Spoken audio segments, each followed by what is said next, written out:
I really want to ask this. Okay, ask it. Because I'm curious. And because we're doing things different on this. They're not prepared. If you've stayed this long, you're in for a treat. Who runs and who do you want to run? DeSantis or Trump? 2024. Hey there. So we've had a very busy week. We've had a lot going on. Man, there's just like so much to cover. We're going to do this show a little bit different today. We're going to free flow rather than just kind of going at it. Each one of us with an individual topic, which is what we normally do. We always go at it. Yeah, we're making some changes to the show. But anyway, stay tuned. We're going to be talking about all sorts of stuff. There's been some big things coming out of the Supreme Court, which we talked about a little bit last week. There's, men still dominating women's sports. Illegal immigrants coming into the country, dying by the truckloads, literally escalating every single month. Frankly, tragedy. People being shot down in the middle of Manhattan. So much to talk about. So we're gonna get into all of this. But Tom, I know you had something you specifically had on your heart. You wanted to chat about. So. I did. I woke up and I was kind of shocked on. I think it was Thursday, Mike, that I pulled up my news feed. And the Wall Street Journal had a piece that kind of reflected some of the things that we've talked about and feel passionate about, which is in the news all the time. So the Wall Street Journal on Thursday had this article. It says, the job of teaching also belongs to the parents. Now, haven't we been saying that? Yep. So we have a... It's just funny hearing it come from WSJ. We have we have a liberal-leaning journalism saying that, and then the subheading says, setting appropriate behavioral standards at home teaches children the skills they need to bring to the classroom. So the kids are involved, so the parents are involved. So safe to say you don't believe teachers should indoctrinate children? They're supposed to teach children. They're not supposed to indoctrinate children. And I think sometimes as we see that, and there again, my wife is in education. I was principal of a high school and elementary, for 19 years. So as we're there, I think our job is to teach the kids the reading, writing, arithmetic? Yeah. The skills that they're going to need. And then as they socialize, they socialize, we do believe that we're going to teach them about their culture they grew up in. But I think there should be and I think that's why you have a school board. Yeah. Parents are involved at the school board, or at least they should be. And if you want to change it, run for school board. Or have children of your own and teach them. Yes. If you have a burning desire to teach children, and it sounds harsh, but have your own children. And if you can't have children for whichever reason, not to go too far left with like the anatomy of human beings, but if your relationship doesn't allow you to have children, doesn't it give you permission to go teach other children what you believe? Yes. Well, it's the parents' job. Yeah. I teach my children a far different way than other parents teach their children. I like the headline of this article, but I think the fallacy, and it's coming from Wall Street Journal. They're saying, hey, your kid's disciplinary problems, well, that's your fault, but we're going to teach them whatever we want, right? So I think it's kind of they're being hypocritical. There's always I think we always have to agree. There's always an agenda plan. Oh, of course. There's always an agenda plan. But Tom, you have a wife in public education. You have kids that went to private school. Yep. I went to private school. You have kids in private school. I'm homeschooling our kids. And I even tell people when they know that my kids went to a private elementary, private high school, and private colleges, that wasn't our plan. They had choices along the way. Mm-hmm. The elementary school was something my wife and I were personally involved with, so they came with us to work. And by the way, they were involved in the school. Well, we've prayed about it tremendously, and we just had a conversation with Johnny this morning, a friend of mine, Johnny, if you guys don't know him. Jonathan McCormick. Yeah, and he and I both are homeschooling now. He had previously had his kids in public school, but I was saying to him this morning, I wouldn't put my kids in public school. This is just me. Yeah. Unless God told me to, and then I would. But right now, the way things stand, I wouldn't. But I very much agree with the headline of the article, which is, it's absolutely and I know you're the same way with raising your girls, Kyle. being very intentional with the kids, being intentional with how you do things. And are there going to be, especially with boys, which you don't get to see this side of it, but with boys, you're going to have, they're more wild. They're going to have some more behavioral problems that girls don't have. But, you gotta be intentional with them. I'm going to go on the flip side of that because I have a wife who's a superintendent of a school district. Yeah. Who is there, and she fully believes that I'm there as kind of a guard about what reaches the kids.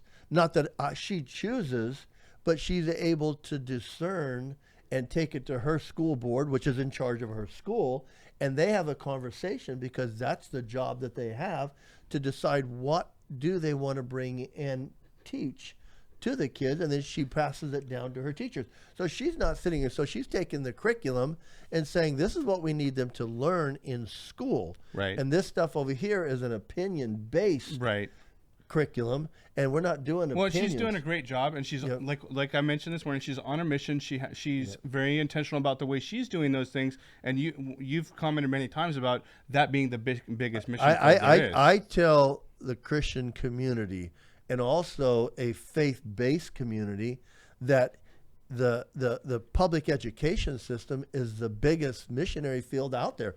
We don't have to go to Africa. Of course, that's a good thing because we have an Ethiopian and South African ministry, but we don't have to go there to see a need of faith inside our education system. Yeah. Because if you don't think it's there, kids are praying in school. Right. Yeah. We just saw the Supreme Court approve the coaches this right to pray on the field as long as his kids want to.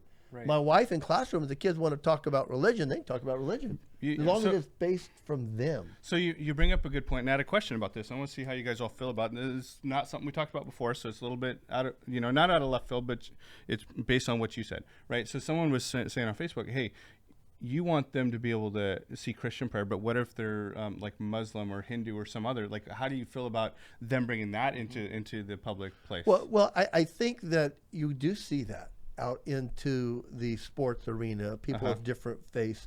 And I think as long as the coach is bringing the kids together, the ones that want to participate. Right. Because, Mike, I was a coach. We played secular teams, right? We did, yeah. And we would ask the coach, would you want some of your kids to come over? Not all of them came over, right? Right. No. Not all of them came over, some did. And so I think it goes back to a student's choice. Right. And if the kids want to do that, to do something faith-based, we have to allow them. If students want to ask certain questions about whatever, teachers have to be there for them and some other. So my short answer is, because you said, I think the question is, if we're okay with it for Christians, are we okay? Well, they've been teaching the Big Bang and evolution for a while, and we got used to it. And it's a theory. Yeah, it is a theory. It's absolutely. And oh man, not to go rabbit hole, but are you guys? And Go ahead. I don't want to bring it up unless you guys have a little bit to dive in on it. But have you heard of like the project or CERN, CERN? It's interesting. We'll save it for next week's lunch break. But something really interesting. More relevant rants. Yeah, that's what I missed. Yes, really. So something really interesting is going to be happening on July 5th. And it's this program, and I have limited knowledge. We'll get a little deeper in it, but it's where they're going to take molecular structure atoms, and they're going to start smashing them against each other at the highest energy impact level that's ever been done, right? And so is this the same CERN as the CERN super collider that's like in Europe somewhere, right? Okay, so I'm relatively familiar with this. In their effort is they think they're going to be able to open a portal to a different dimension. Like Stranger Things. Like legit, they have a real... Hold on. We're getting way out there. Hold on. No, but what I'm saying is what I love is... We did go down a rabbit hole. But what I'm thinking about is like you start talking about portals in different dimensions. Heaven. Yeah. Hell. Yeah. I mean, anyways... It's interesting. Talking about the Big Bang and all of that. Okay, so we're also talking about schools. We're talking about like the things that they're teaching our kids at schools and the influence that they have. And I think to sum that up, like it's important to be intentional as a parent on what your kids learn and kind of fight back against that a little bit. I think one of the things that a parent can do, according to the Wall Street Journal, is we can teach our kids to be critical thinkers. Yeah, and independent thinkers. And they can be there because my kids, when they were growing up, they've questioned things even as they went to a private high school. Yeah. They questioned things that were being taught to them. Yeah. And as they questioned it, I remember my daughter Tessa, who's out there working for the Daily Wire and doing a great job. She took a issue to the president of the university, and talked about how there was things in the classroom she didn't think were right or fair, and the president of the high school agreed with her. Called me personally and said, "Hey, usually in these matters, I always side with the teacher, but Tessa presented her case, and I'm going to support Tessa." And he goes, "Your daughter's going to be fine in the world because she was a critical thinker." Yeah. I mean, she would come home at 2 hours a night talking to us. She would call Pastor Ron, talk to him about it, and she was doing her homework to be ready to state her opinion. But not everybody is that, and we do need advocates to be there. But I'm saying, hey, parents, teach your kids that they need to be able to be a critical thinker, and they need to be able to question what is being taught to them, and at least come home and tell the parent this is what's happening. And then a parent, have your voice, show up to the school board meeting. Yeah. We're finding out that that's legal. So where I was going with that was one of the areas that need to be critical thinking is the abortion. We were talking about the abortion, Roe v. Wade being overturned and all there's that. So much controversy right now they were talking about Biden coming out and saying that, hey, we're going to codify this into law, and we're going to get rid of the filibuster potentially, and all of those things. And we were talking about what that means. So what basically and what I was talking to Kyle about earlier was it's the judiciary's job to enforce the law, basically to make decisions based on, are we following the law or are we not following the law. It's Congress and the congressional branch of the government, because we have 3 branches, right? We all know that. To basically codify the law, to make the law, right? To decide what the law is going to be. The judiciary to determine whether or not it's being followed, and the administrative branch to enforce the law, right? Mm-hmm. So but the big thing is they're like, well, they're going to filibuster, right? Well, filibuster, for those of you who are watching that don't know, and I don't want to, if we want a longer explanation, maybe we'll make a side video for this, but basically it gives them an opportunity. Well, I think we have a caller on the line. Is that Scott Winkler? It gives we don't have a caller. It gives the members of Congress the opportunity to stand up and just go on and talk. And frankly, they can read from the Bible, they could read from the dictionary, they can read from anything. Sure. Basically, it's to take up time. Yeah, take up time to not allow a vote to happen, right? Right. So in order to overrule the filibuster, it takes a 60-vote supermajority. Mm-hmm. But everybody's used the filibuster. Yeah. Oh yeah, to their advantage. Yeah. And I think the filibuster is a good thing. I don't think we should be getting rid of it, but they're talking about potentially getting rid of it. Now, I don't know what it would take. I'm not versed enough in that to say it would take this, but I'm pretty sure it would take a supermajority and some other things to make that happen. Well, that's why it's good that we have critical thinkers there, because they don't all agree, even on their party lines. Roe v. Wade has honestly, this has caused some real conversations to happen. It has, and it is very split.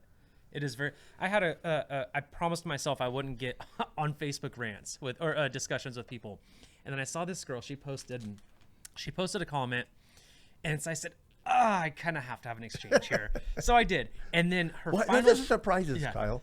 So her final message was, "You really would want a child to be born into a home that the parents didn't want them. Maybe they were going to have a bad upbringing, poor, didn't have." I said, yes, because if that was the case, if your standard was the case, I wouldn't be here. Yes. I grew up in a home where it was addicted parents.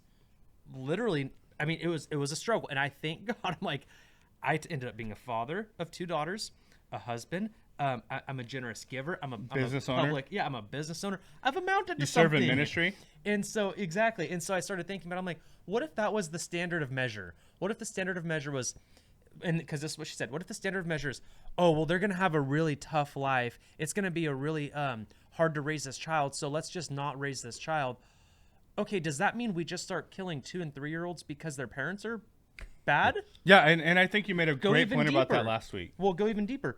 do you just abort kids because they're autistic and maybe life's going to be a little tough? No, I'm not saying abort. Do we kill?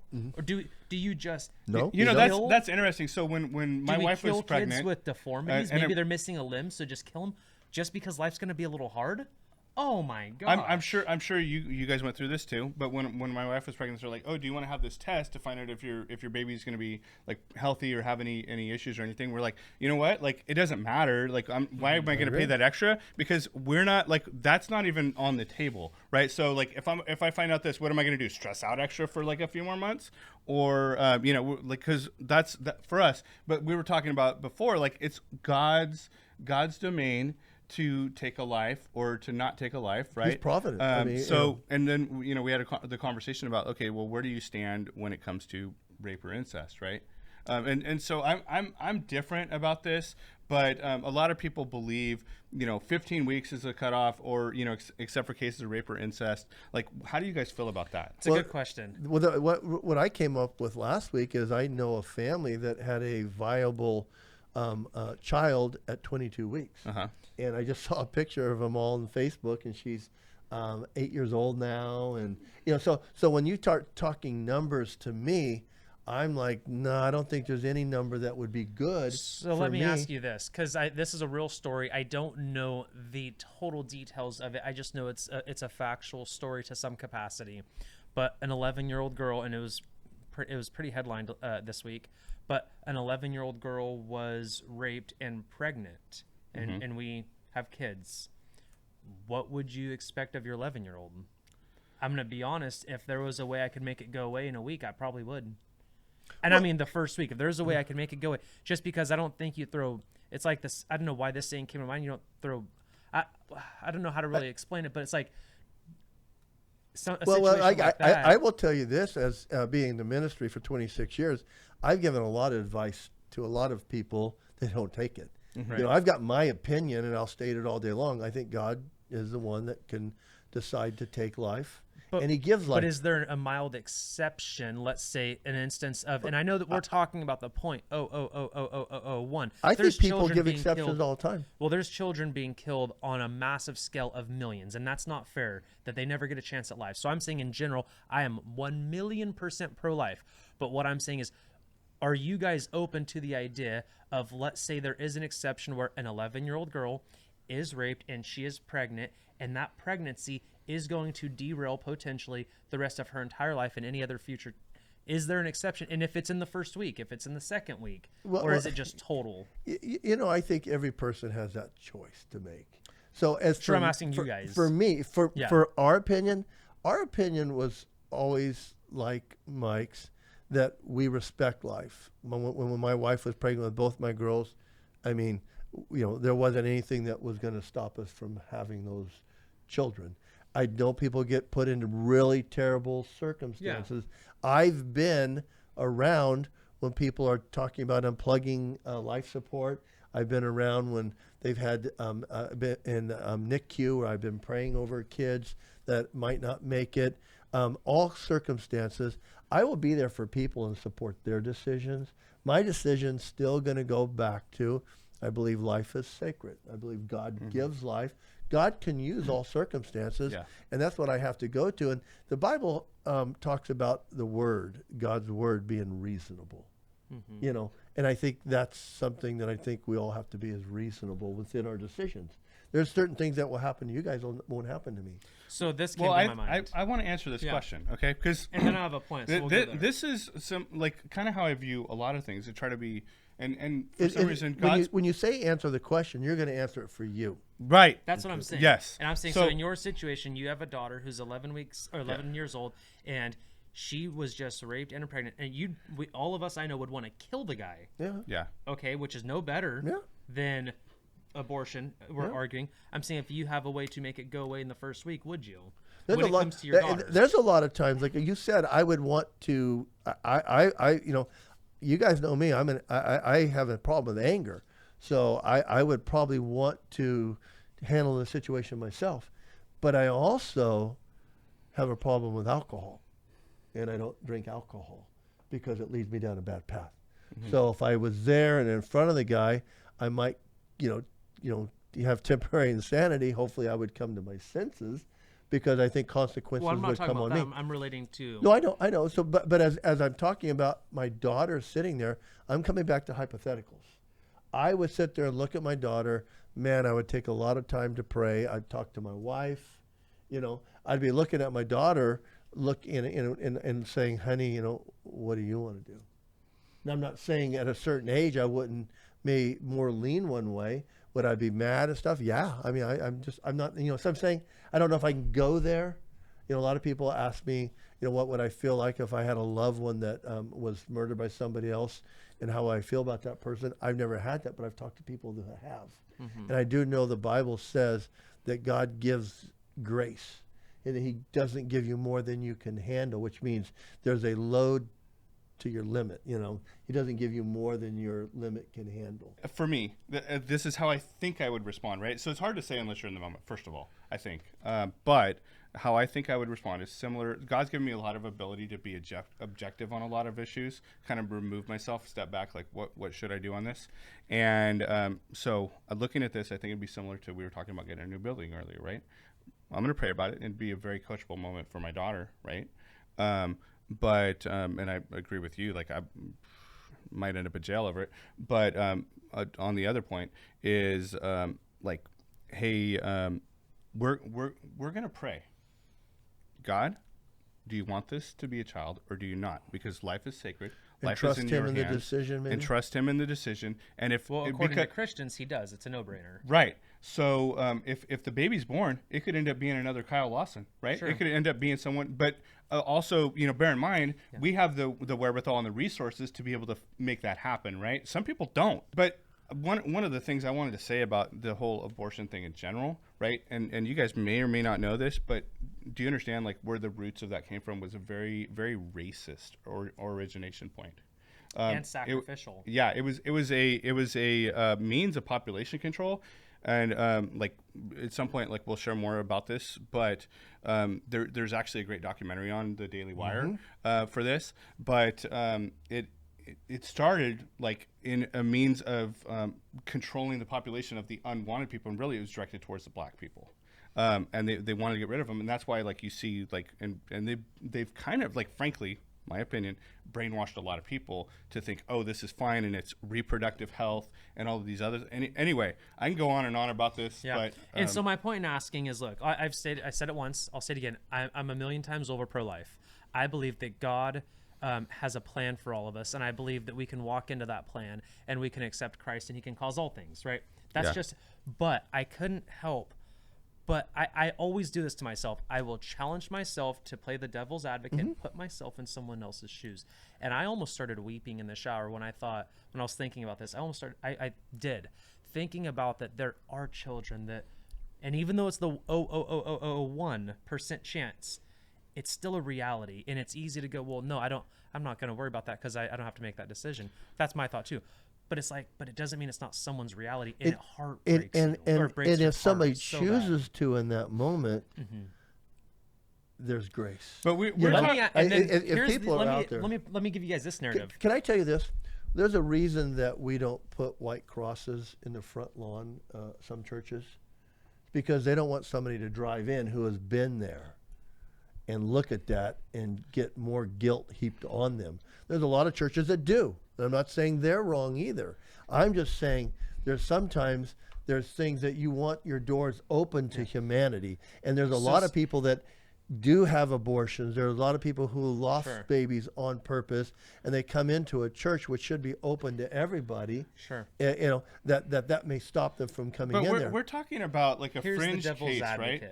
Yeah, but here's the devil's advocate to this. This is just a question, and I know the answer to this one for all of you.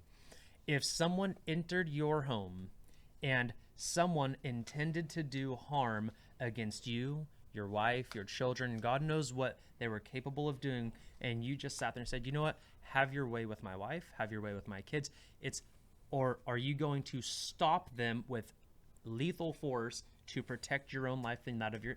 I think we'd all say... I think you know where I stand. Well, okay, but that's still taking a life. Well, but no. Well, let me. That's still taking a life. I will defend my family and people that I'm around. Sure. Say my congregation or people I'm responsible for, with whatever means I have to. As would I. I'm not taking their life. I may do something that God can determine whether their life is going to be taken or not. You know what I'm saying? I'm just saying God's still going to choose. I mean, the point being, the intent is not to take the life. The point is to protect the family. And if the life ends up being taken because of that, then that's kind of said tongue in cheek. You know what's going to happen if you put 8 bullet holes inside it. You know what's going to happen. So it's tongue in cheek to say, well, I mean, you know what you're doing. But what I'm saying the intention is never to take someone's life. The intention is to protect your family. Protect the family. Defense. But we know what we're doing. So the intention, and what I'm saying, and this is just a big devil's advocate, the intention of maybe this 11-year-old girl aborting the children is that she's protecting her own life. Maybe she doesn't kill herself at 19 because of this life. Maybe the intention is protecting herself, but nonetheless, a life was still taken by abortion. And that's what happens when we send people to war. It is taking a life, no matter how you look at it. People will die on a massive scale. Okay, but again, we're talking about the fringe cases, right? Because the majority of this, and I was talking about this with Nathaniel earlier this week, I've never been a part of this because it was outside of my generation. You might know more about this because you're a little bit younger than me, Kyle, but not saying you were ever a part of it, but the hookup culture, right? And they're using this, and even like they've been on Twitter and stuff, like talking about like, oh well, what am I going to do about this? Like, say I want to hook up with someone and then I end up getting pregnant. Like they're trying to use it as a form of birth control. That's the majority of the cases. You have a kid, yeah. Right? The vast majority. If you are just irresponsible, you are having a stinking kid. It is what it is. Well, I've seen people do illustrations on the internet how long it takes to use protection. And I think it's in a matter of seconds, isn't it? Yeah. You know, literally it's one of the easiest things to get. Isn't it responsibility? Doesn't it go back to personal responsibility, which people don't want to be held accountable to? I want to end that little thing on this note. And this is where my heart is. I'm just challenging believers, non-believers, pro-lifers, pro-abort. I want to challenge everybody to at least take yourself on a personal level to the other side, because it's going to challenge your thoughts. It's going to secure yourself in your thoughts, and it's going to give you grace toward the other individual. And so while I'm pro-life, I can understand why it would be so difficult and hard for someone in a tough situation. Well, the final thing I want to say about that is just that we live in a broken, corrupted world, and not all things fallen can be world, as far as we're concerned with our faith. Right. So anyway, the final place I wanted to go with this was talking about the illegal immigration issue. Right? Oh, it's devastating. And we've had people. Hispanic Americans primarily, not always, right? There's I think been that's others. what they're saying is the majority. But dying by literal truckloads, right? Just had an instance in 2020. They had a couple hundred, like 250-ish around there. I don't have the exact number. Die from illegal immigration, like doing that, right? In 2021, it was 560-ish, somewhere around there. This year so far, 6 months in, fiscal year 2022, it's been 518. And that number just keeps coming up, and it's all why do you think it's getting higher? Well, because the cartels that are primarily responsible for the human trafficking are being emboldened by the liberal policies, open border policies, and that's part of the agenda, because now they're pushing in several other states. Hey, let's let all these guys vote. Well, let's bring them in and then let them vote, because then we got Democrat voters. They're thinking they'll vote in their way. Right. Well, it's going back to saying we have laxed border policies, and people are taking advantage of it. So there again, it hits me personally, because my daughter, and you guys all know Danny because he's been on our show, on Relevant Rants too. His grandfather came in as an illegal immigrant, and so he was first generation, as graduated from college. My daughter's, and Danny are married, so I'm going to get blessed with grandchildren from a family, Hispanic family, who came in getting American citizenship the way it should be done. Okay, so that's what I was going to ask. Was he illegal or legally doing? Yeah. Well, he came in and then they got citizenship. Okay. Yeah. But he followed the proper path. So, I also think that citizenship shouldn't be as difficult to obtain as it is. Sure. Right? So we're basically opening the borders, allowing these illegals to flood in. A lot of them are dying because of it, frankly, like way too many. One death would be too many. One is too many. Exactly. Yeah. But it's also because on the other side, there's not the immigration policies are causing that kind of right. It's way too difficult for them to get in legally, so they're like, oh, let's just flood it with illegal and then let them deal with it. And then that's something that's been a big thing in the Supreme Court recently as well, right? Yeah. Well, so, I think they have to follow the rules and the laws that are in place. Yeah. We had David Torres on our lunch break show, which is a great show. Watch that with David. And he was working with he brought it to our attention, which we didn't realize that there is non-citizens going into the military. But he actually had made it a way that if they come, they serve, they're honorably discharged, and they've met certain criteria, their citizenship happens within a and I think that's a great thing. And that is like one of the greatest things I've ever heard. Because we've had, if you're willing to serve this country, you should deserve to be a citizen. And David brought that, and David was part of making that happen. Wow. David and that's Torres. Active today? Yeah. Wow, that's awesome. Yeah, David's. That is phenomenal. You didn't see that lunch break show, Sean? You're saying it and it's ringing a bell, but I don't know if I forgot about it or what, because it was a while ago. No, that was a guest that Scott and I had. So okay, no, that's good. Yeah, and so like a lot of you guys watching this, and maybe you guys up here are thinking like, well, all of this crap is going down. There's been some good things that have happened in the past couple of weeks as well, from our opinion. But there's been a lot of bad for a long time.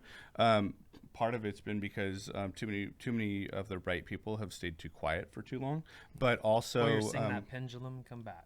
Yeah, and I think one of the things we say about that is we think everybody's voice needs to be heard. Yeah, and one group that screams aloud shouldn't be the one that gets their way all the time. You should have that, and we've always talked about that, and I think we've had that on our of the minority. We've had that on our lunch break show where we want to have conversations. Yeah, right. So we're doing here. We're a good example. We could be here and not completely agree on every circumstance.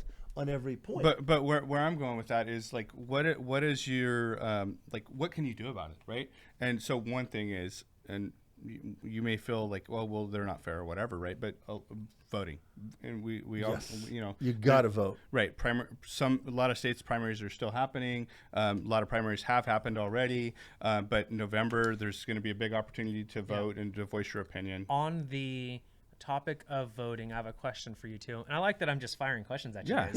I love it. So let me ask you this: do you think Roe v. Wade being overturned is going to hurt Republicans when it comes to voting? Because now you're seeing the Democrats grab it as almost like a landmark, saying, "Hey, which it seems like a good percentage of the world does disagree with the ruling." Yeah. So do you think that this is actually going to hurt the Republican Party? I don't think so, because I think people have a brain. And I think they're looking at bigger issues than just hope than that one. People. Yes. Well, I'm just saying, I think they're seeing that as a controversial issue, and we're having discussions about it. But I think they look at it bigger issues like the economy, the decisions that are being made. I think we can, and I think we're all fair. I mean, not everybody liked it when Trump was in, but not everybody liked it when Clinton was in. I mean, I think you ride this wave, and us as Republicans, or more of a conservative libertarian thought process, and I was a registered Democrat in 1976. I voted for Jimmy Carter, and I saw what a train wreck that was. Sorry.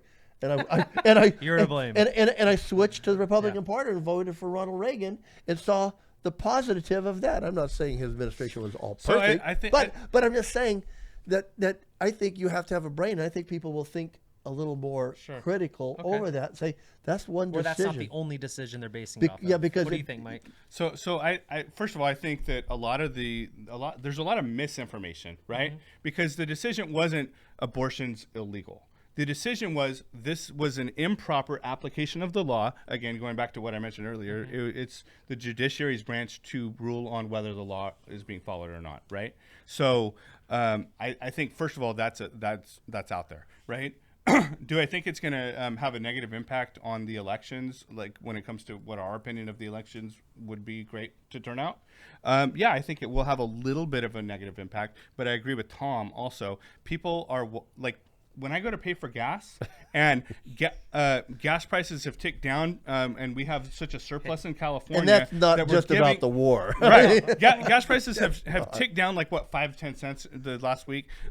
But yet we have such a surplus that we're giving out checks for the gas, but now we're raising the gas taxes again. People feel that, and when they go to gas up their car, they're going to vote based on how their pocketbook looks before they vote on something like that doesn't really affect most people. My favorite is our wonderful governor of California. He goes, and I believe this is California only, but hey, I'm going to give you an inflation relief check. If that's not putting gas on a fire, like, no, keep the money. Please do not give anyone inflation money. Just keep it. We don't want to pay it back. He's doing it because there was such a surplus of tax money, right? But, there's such a surplus of tax money that we're going to give you each a check of an inconsequential amount that doesn't really affect you anyway, and then we're going to raise the taxes. Like, really? Well, I promised myself I'd bring up this point about my dad. My dad voted Democrat all of his life. Of course, when I came to vote, my dad's influence had a effect on me because we talked about it. My dad was a union guy, trucker, and that kind of thing. And so we talked about it, and I agreed with him, and I was voting Democrat because I liked what we stood for. But the very next cycle, they lost my dad through the administration that Jimmy Carter brought to America. And my dad came back to me. So here was a man that had voted all the time, and they lost him. So it wasn't just the one thing. It was all of it. My dad was not an educated man either. I mean, I think he left school in like the 5th or 6th grade. Yeah. But he had a brain that he thought enough like, hey, things are changing. And it wasn't just one issue. Big issue I can remember is we had our hostages taken when they were in, I think it was Iran. And they kept them in, hostages until Ronald Reagan came in. So it wasn't just that. It was everything that led up to that. And I think my dad was a bigger case to point to than I was. And he moved over. And I remember he got... Do we have time for one more question? Yeah. They don't like what I'm answering. No, so. I really want to ask this. Okay, ask it. Because I'm curious. And because we're doing things different on this. I get in trouble. So No, go ahead. no, this is, I want to, because I have a question, I'm just dying to know, and this is a great opportunity. And they're not prepared. If you've stayed this long, you're in for a treat. Who runs and who do you want to run, DeSantis or Trump, 2024? Easy answer for me, DeSantis. Okay. I really like what Trump did. Yeah, I like his pause. I like his that. I think there's a decisiveness that Trump brings. And I think when you bring a decisiveness like that, and I do believe that, some of the other people who ran, kind of got thrown into that they got thrown into that same opinion. I think Larry Elder in California, when they recalled Governor Newsom, I think everybody saw him as a Trumpster, and I think that was the reason they did. I think Trump has a big target on him. And I think I think if you have a common enemy that you can bring out on a certain voting issue, that might trump issues, if I can use that as a word. Yeah. So I love DeSantis's policy because they are Trump's policies. Yep. He's can I say this? He's just a lot easier to listen to, his ideas, his thoughts. But I think he is a version of Trump packaged a little more appealing. With some gift wrapping. Yeah. My answer, I'd be good with both, but I think DeSantis might have a better chance of getting it done because he's more palatable. Well, but if it is Trump, I'm voting for Trump. Same. To elaborate on my answer, here's what I think. I hope Trump doesn't run because I think Trump will win the primary and he'll win the primaries, and lose the general. I don't think Trump is electable in the general election. I think a lot of people would agree with you, but as there might be people out there, I think people could be more upset with the economy than the tweets that they might hear or something. Really a lot of Democrats have been defecting to the Republican Party. What is very comical is they think Biden's going to run again. I don't think Biden can walk again. Come on, guys. We're going day to day. I love human beings, and my wife and I feel that there should be somebody else that would have a opportunity, and somebody should be taking care of Joe Biden like his wife. And maybe this isn't the best. She is a doctor. Maybe this isn't the best place for him to be. Yeah. Because I see a lot of my mother as she got older in some of the things that I'm seeing. Yeah. I think it is sad. They're propping him up. It is. Sad. My wife and I look and say, somebody, I hate to see anybody embarrassed. I'm for humanity. I'm for people. And I just feel bad for people. I don't like to take shots at people. I don't know. It's because of my first profession. Because my first profession was, I made money and I was judged on how I looked, and I had a lot of harsh things said about me, in publications that Tom's not that good, blah blah blah blah whatever, and so that hurt me, and they didn't even know me. Yeah. So I see Joe Biden, and I think just that, let the guy eat his ice cream. Yeah. Let him live his life. So I think this is definitely Jill, step up. It's definitely been a little bit of a different, relevant rants for you guys. So I hope you guys have enjoyed it. You guys want to say anything before we close out, or? One thing I want to say is, you'll hear our thoughts and our ideas. I'm for people. I love people. I do believe that Christ is the answer. Mm-hmm. I do believe that faith, which will bring in morality, is something that I need. I instilled it in my kids. I hope other people will instill it in their children, because I think it allows us to live together as people, whether what you believe, in harmony. Mm-hmm. As you're there, and I think people want that. I really do, and I just do believe that Christ is a difference, and I do believe morality. And I'm not pushing Christ on anybody, because that's your choice too. Yep. Yeah. So that's personal choice. Kyle, 30 seconds, closing thoughts.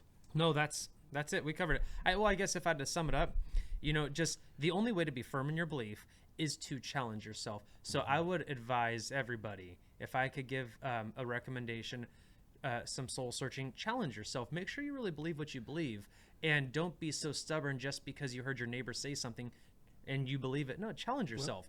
Poke holes in your own arguments. Something I've heard your brother say this week, Kyle, and I love Kyle's brother, Brad Lawson, and we need him on the show. Yeah. But Brad said several times this week, he goes, I'm a Jesus follower. So everything that you're going to hear come out of my mouth is going to be through following Jesus. Yeah. And I really appreciate what your brother said this week. And he said that. He says it from the pulpit, and I'm a Jesus follower, so are you. Mm-hmm. So everything that you're going to see me model is following Jesus. So my closing thoughts are, you guys do have a voice. Get out, stand up for what you believe in, and don't back down from that. Yep. And but also at the same time, go at it from a loving way. Yeah, don't shame if you can. If you have any comments about our show and it's a compliment, you can text me at tomltouchstone@gmail.com. If you don't like it, what's your email, Kyle? Kyle at KyleLawson.realestate. All right. So this has been Relevant Rants. Hopefully you guys have a great week. God bless. God bless.